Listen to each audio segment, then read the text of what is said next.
पाकिस्तान तहरीक इंसाफ के central secretariat को आज 12 बजे से पहले रेड किया गया। उसी दौरान पुलिस की भारी नफरी आई, चारों तरफ से उस सेंट्रल ऑफिस को घेर लिया गया।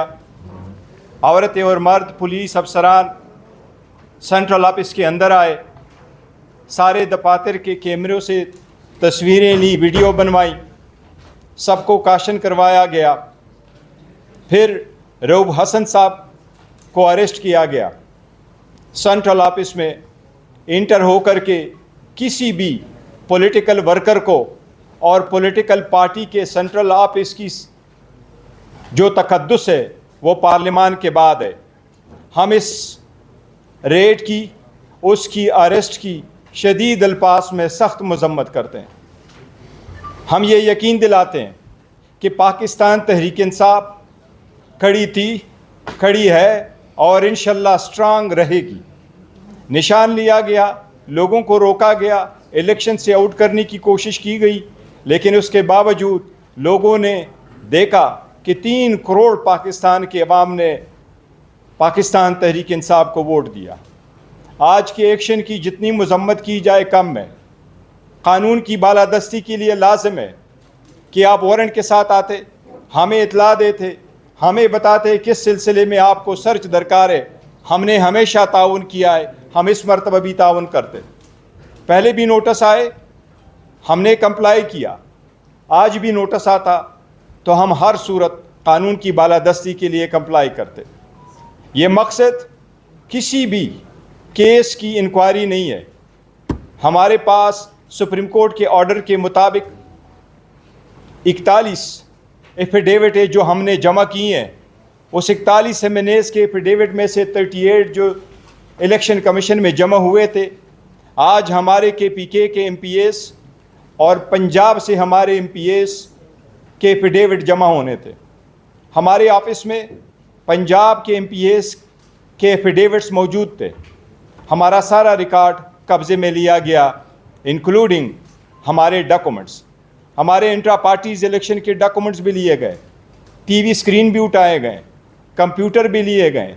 और आपकी इतलात के मुताबिक हमारे तकरीबन 10 वर्कर्स, हमें नहीं पता वो कहाँ इस वक्त मौजूद हैं। उन सब के फ़ोन बंद आ रहे हैं। आप भी हमें नहीं पता कि किस FIR में किसको कौन मतलूब है। जिस वक्त रऊफ हसन साहब को अरेस्ट किया गया, रऊफ हसन साहब को नीचे ले जाया गया, तो रऊफ हसन साहब 70 साल से ज़्यादा उम्र के हैं। वो कैंसर के पेशेंट है, उस पर पहले अटैक हो चुका है। मेरा कंसर्न था रऊफ साहब की सेफ्टी, इसलिए मैं रऊफ साहब के साथ उसी की गाड़ी में गया हूँ। मैं उसके साथ बैठा हूँ। पुलिस स्टेशन ले जाया गया, police lines Islamabad. Police line Islamabad में ये बताया कि आपके ख़िलाफ़ कोई पर्चा नहीं है, कोई केस में मतलूब नहीं, आप यहाँ नहीं रह सकते, अलबत्ता रऊफ साहब इधर होंगे। मैंने रऊफ साहब से फिर इजाज़त ली, क्योंकि मैं मज़ीद वहाँ नहीं रुक सकता था, रोकने की इजाज़त नहीं थी। रीज़न यही है कि ये पहला मरतबा नहीं था। हमारे बाकी साथियों को, उनको भी ऐसा ही उठाया गया कि किसी को रात के वक्त, किसी को चलते हुए अपने जॉब पे जाते हुए वक्त गिरफ़्तार किया गया। आज भी नहीं पता वो कहाँ मौजूद है। इस्लाह कानूनियत के हम खिलाफ है। इस्लाह कानूनियत से कुल हासिल नहीं होना। लोगों को तोड़ना बड़ा आसान है, जोड़ना और आगे लेके जाना बड़ा मुश्किल काम है। पाकिस्तान तहरीक इंसाफ टेररिज्म की हर सूरत और हर फॉर्म में शदीद मजम्मत करती है। पाकिस्तान तहरीक इंसाफ इंसाफ का नाम है, रूल ऑफ लॉ के लिए है और दहशतगर्दी के ख़िलाफ़ है। हम सबसे पहले इंडियन आर्मी चीफ की इस बयान की मजम्मत करते हैं और इंशाअल्लाह वो कभी कामयाब नहीं होंगे कि पाकिस्तान की आर्मी कमज़ोर हो। लेकिन साथ यही कहते हैं कि दहशतगर्दी में हमने असम्बली में भी ये पॉइंट उठाया और उस पर गवर्नमेंट का जवाब आया। हमने ये कहा कि जो ऑपरेशन होने जा रहा है या हुकूमत इरादा रखती है, उस पर इस ईवान को इत्मीनान मिले, हमें ब्रीफ किया जाए, अस्करी क़ियादत आके ब्रीफ करे। उस पर गवर्नमेंट की तरफ से लॉ मिनिस्टर का ये पैगाम आया था, ये जवाब आया था कि इसी पे यहाँ ब्रीफिंग होगी, इस ईवान में ब्रीफिंग होगी, वज़ीर आज़म के सामने ब्रीफिंग होगी, منسٹر کے سامنے بریفنگ ہوگی اور انہوں نے کہا تھا میں خود بھی یہاں موجود ہوں گا. آج تک وہ بریفنگ نہیں ہوئی.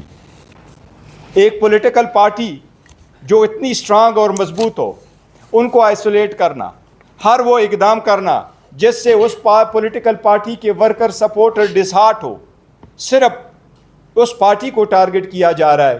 جب سے سپریم کورٹ کا فیصلہ آیا ہمارے کئی ایم این اے صاحبان کو اٹھایا گیا, ان کے بھائی کو اٹھایا گیا, ان کے بچوں کو اٹھایا گیا. ہمارے ایک ایم این اے صاحب کے 16 سالہ بچے کو اٹھایا گیا, اس کی والدہ کو 37 فون کال آئیں اس بچے کے ٹیلی فون سے, اور بچہ ان کو یہی کہتا رہا یہ ختم ہونا چاہیے. اب یہ نہیں, صرف ہمارے ایم این اے صاحبان کو بڑا لالچ بھی دیا گیا, ایم پی ایس کو بھی دیا گیا. سپریم کورٹ کا فیصلہ ہے, انشاءاللہ یہ امپلیمنٹ ہوگا. پاکستان تحریک انصاف ان کارروائیوں کی شدید مذمت کرتی ہے. انشاءاللہ تعالیٰ روب حسن صاحب کے لیے ساری کی ساری کارروائی عمل میں لائیں گے. ہم عدلیہ سے امید کرتے ہیں کہ انشاءاللہ کل اگر اس کو عدالت میں پروڈیوس کیا جائے گا تو ہمیں امید ہے کہ انشاءاللہ تعالیٰ روب حسن صاحب کو ڈسچارج کیا جائے گا. کسی بھی بندے کو روکنا بغیر وارنٹ کے, بغیر انکوائری کے, بغیر انویسٹیگیشن کے, بغیر ایف آئی آر بتایا ایز وی اسپیک, ہمیں نہیں پتا کہ کون سا ایف آئی آر ہے جس میں وہ مطلوب ہے, یا اس ایف آئی آر میں ہمارے اور ساتھی مطلوب ہیں. یہ سب کچھ صرف ایک پارٹی کو کمزور کرنے کے لیے کیا جا رہا ہے. اس سے ملک آگے نہیں جائے گا, اس سے ملک کا نقصان ہوگا, اس لیے ہم اس کی مذمت کرتے ہیں. اب میں دعوت کروں گا کہ عمر صاحب اس پہ تفصیل سے بات کریں. بہت شکریہ جی. جناب چیئرمین, بسم اللہ الرحمن الرحیم. سارے خواتین و حضرات, پاکستان میں سننے والوں کو ساروں کو خیبر پختونخوا ہاؤس اسلام آباد سے السلام علیکم. خواتین و حضرات, آج میرے چیئرمین اور میرے کولیگ جناب بیرسٹر گور صاحب نے تفصیلاً آپ کو وہ سارے واقعات سنائے کہ جس کے ذریعے آج پاکستان تحریک انصاف کے سینٹرل آفس میں ریڈ ہوا. تفصیلاً انہوں نے بات کر دی. میں اپنی یہاں سے بات کا آغاز شروع کروں گا اور پھر D G I S P جو ریڈ تھا اس کے حوالے سے میں بات کروں گا کہ ایفیڈیوٹ نشانہ تھا, ریڈ بہانہ تھا.